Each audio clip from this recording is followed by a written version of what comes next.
Hola a todos. El objetivo de este video es desarrollar dos ejercicios que tienen que ver con el tema de dibujar y etiquetar el diagrama de flujo del proceso.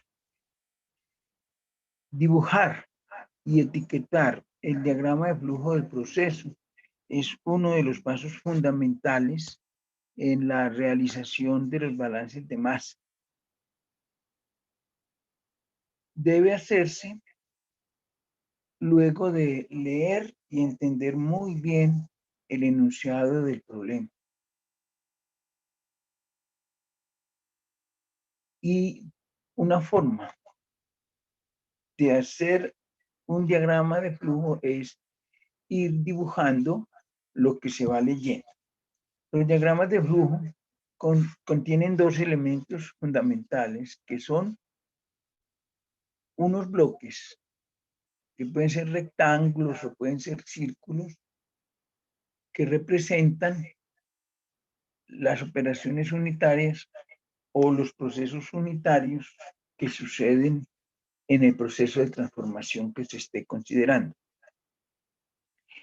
Esos bloques deben ir con el nombre, bien sea de la operación o del proceso que sucede, por ejemplo, la operación de secado o la operación o el proceso de nitrificación, o pueden ir con el nombre del equipo donde sucede esa operación o ese proceso.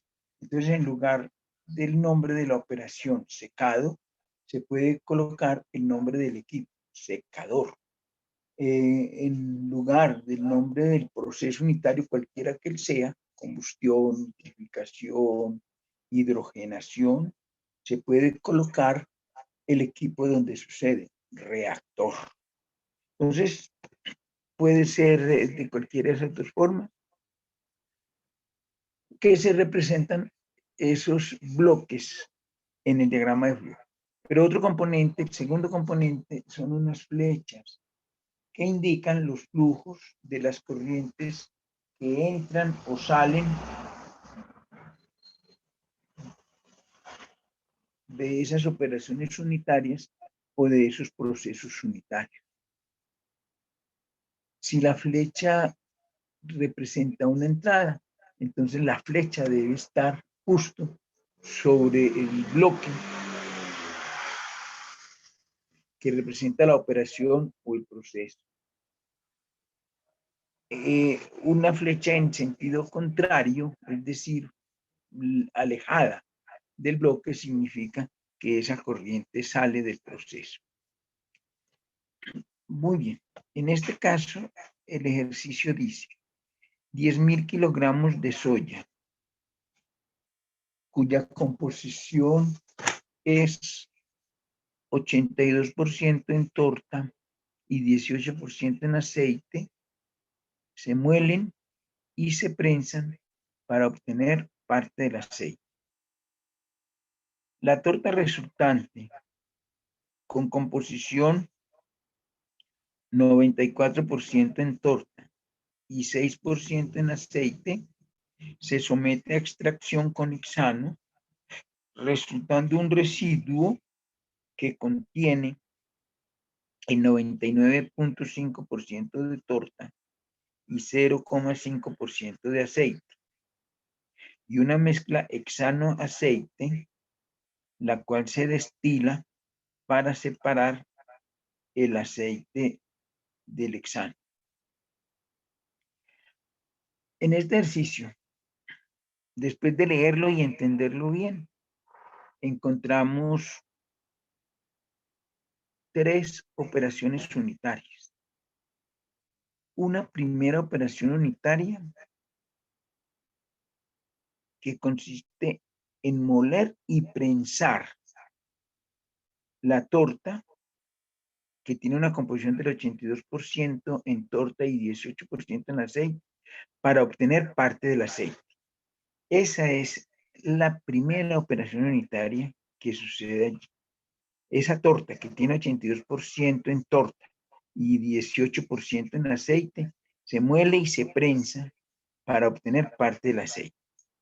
La segunda operación consiste en que la torta que se obtiene de ese proceso de molienda y prensado, luego de obtener el aceite es otro producto de la molienda y el prensado que sale de esa operación unitaria y posiblemente va a otra operación que es el empaque, en fin, ya es un parte del producto final que se va a obtener. Pero la torta no es parte del producto final. La torta resultante de esa molienda y prensado, que tiene una composición del 94% en torta y 6% en aceite, se somete a la operación unitaria de extracción. Esa es la segunda operación, la extracción. Esa extracción se realiza con hexano. Hexano es la sustancia extractora, es la sustancia que va a extraer gran parte del aceite que queda en esa torta. Entonces, el hexano hace las veces de sustancia extractora de aceite. Se realiza entonces la extracción y luego de realizada esa extracción se obtiene un residuo que contiene el 99.5% de torta y únicamente el 0,5% de aceite. Pero además se obtiene una mezcla hexano-aceite como resultado de esa extracción. El hexano extrae gran parte del aceite que contiene esa torta. Y esa mezcla hexano-aceite se destila, dice la cual se destila para separar el aceite del hexano. Esa destilación es la tercera operación unitaria en este caso. Y luego de esa destilación, entonces se obtiene el aceite y se obtiene el hexano. El aceite es parte del producto final que puede mezclar con el aceite obtenido en la molienda y prensado, y el hexano posiblemente se va a usar para realizar otras extracciones, es decir, para que continúe como agente extractor. Entonces vamos a dibujar y etiquetar el diagrama de flujo con todo eso que hemos dicho. Lo primero es entonces que la primera operación unitaria que sucede en este caso es una extracción. No, es una molienda y prensado. Molienda y prensado es la primera operación unitaria que sucede aquí. Dice la primera parte del ejercicio. 10.000 kilogramos de soya, cuya composición es 82% en torta y 18% en aceite, se muelen y se prensan para obtener parte del aceite. Entonces, la primera operación unitaria es molienda y prensado.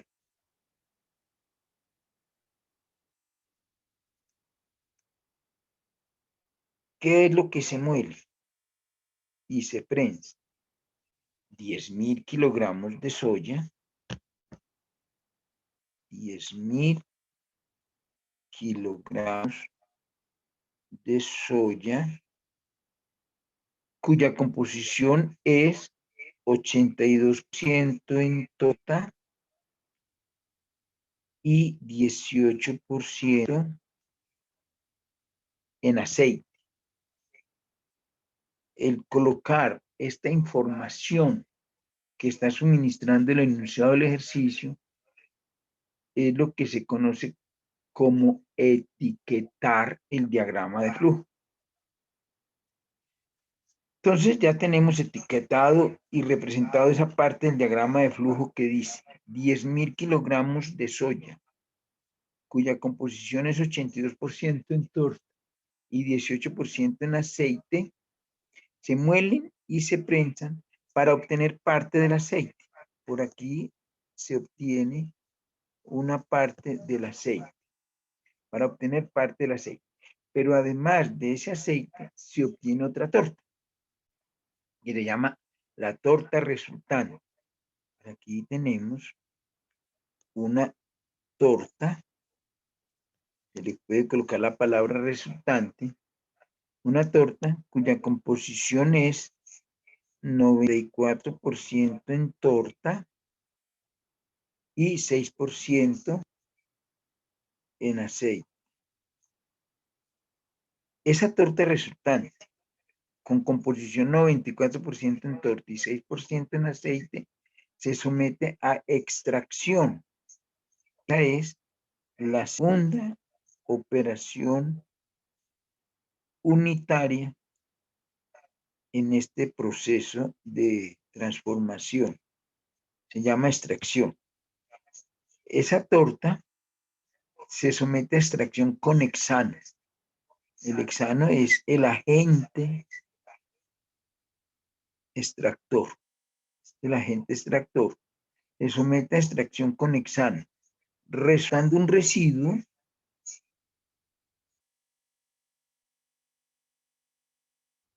es uno de los productos de esa extracción, el residuo, resultando un residuo que contiene el 99,5% de torta y 0,5% de aceite. Ese es uno de los productos de la extracción, ese residuo. Pero otro producto es una mezcla, y dice aquí, y una mezcla hexano-aceite. Aquí se obtiene una mezcla hexano-aceite, la cual se destila para separar el aceite del hexano. Y esa es la tercera operación unitaria que sucede en este caso. Esa mezcla que viene acá del producto de extracción, ahí tenemos mezcla hexano-aceite,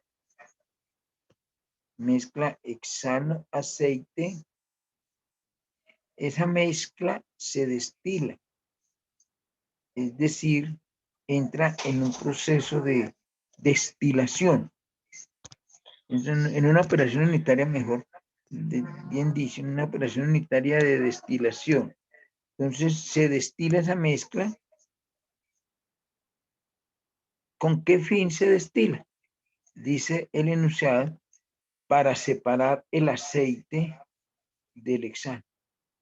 Entonces por acá se obtiene el hexano y el aceite. Este aceite se puede mezclar con el aceite obtenido en la molienda y prensada. Y este hexano que se produce aquí en la destilación puede utilizarse como agente extractor nuevamente. Si unimos esta corriente de hexano con la corriente de hexano que está aumentando la extracción, tenemos un proceso de recirculación, de lo cual nos ocuparemos más adelante. Por ahora podemos dejarlo así, porque realmente el enunciado no indica que en este caso haya un proceso de recirculación. Otro tipo de ejercicio es tener construido el diagrama de flujo e interpretar. Con este segundo ejercicio vamos a tratar de hacer eso. Obtenemos mejor un diagrama de flujo. En ese diagrama de flujo hay dos operaciones unitarias. Una operación unitaria de precalentamiento y una operación unitaria de secado. Y observamos que el precalentador recibe aire con una humedad de 0,015 kilogramos de agua por kilogramo de aire seco a 25 grados Celsius. Entrega aire con la misma humedad y una temperatura de 60 grados Celsius. Ese aire alimenta un secador. Secador también es alimentado por cacao con un 40% de agua y se obtiene aire húmedo y cacao seco. Eso es lo que estamos viendo en el diagrama. Dice el enunciado, indique qué ocurre en el procesamiento de secado de cacao que se muestra en el anterior diagrama de flujo. Pues bien, ya con lo que hemos visto, hemos encontrado que hay dos operaciones unitarias en este caso, precalentamiento y secado. El precalentamiento, como su nombre lo indica, lo que está haciendo es calentar aire antes de que entre al secador. Ese aire es el agente secador del cacao, pero ese aire debe entrar entonces a una temperatura más alta que la temperatura posiblemente atmosférica a la cual se toma el aire, que en este caso pues dicen que el aire se toma a 25 grados Celsius.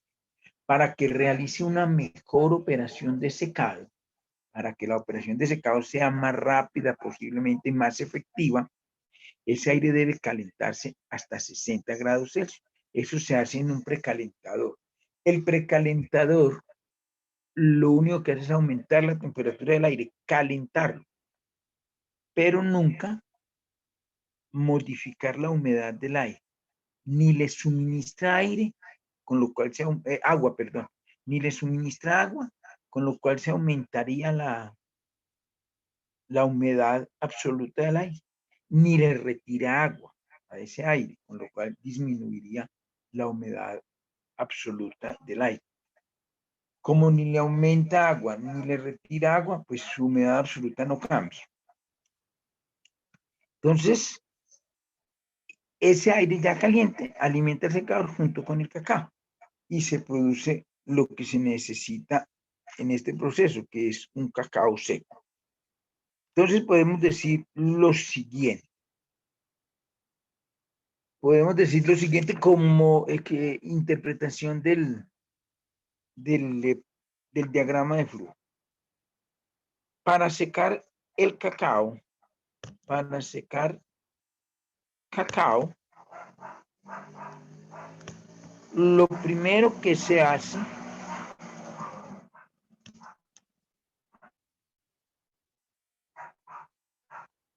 es precalentar aire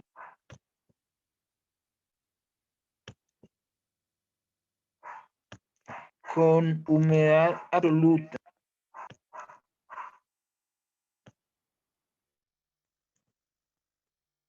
de 0,015 kilogramos de agua por kilogramo de aire seco. Las letras AS representan entonces aire seco. Desde 25 grados hasta 60 grados Celsius. Este aire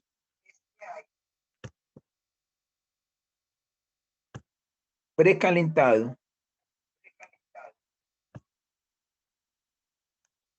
alimenta el secador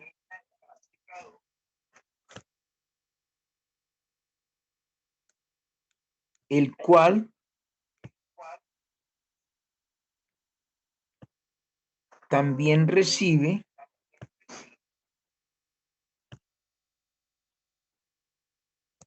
cacao húmedo con 40% de agua.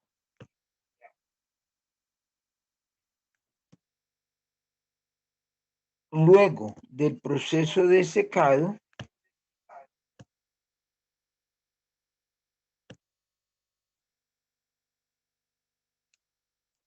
se obtiene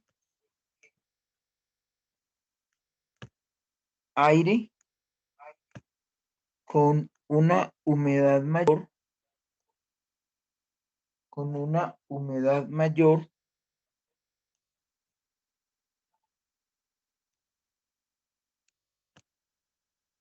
que la humedad de entrada.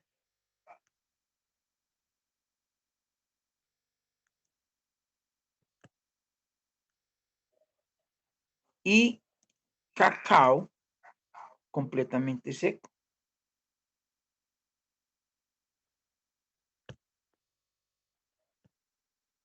De esa manera podemos interpretar ese diagrama de flujo. Espero que estos dos ejercicios les ayuden en algo a interpretar y a construir diagramas de flujo. Muchas gracias.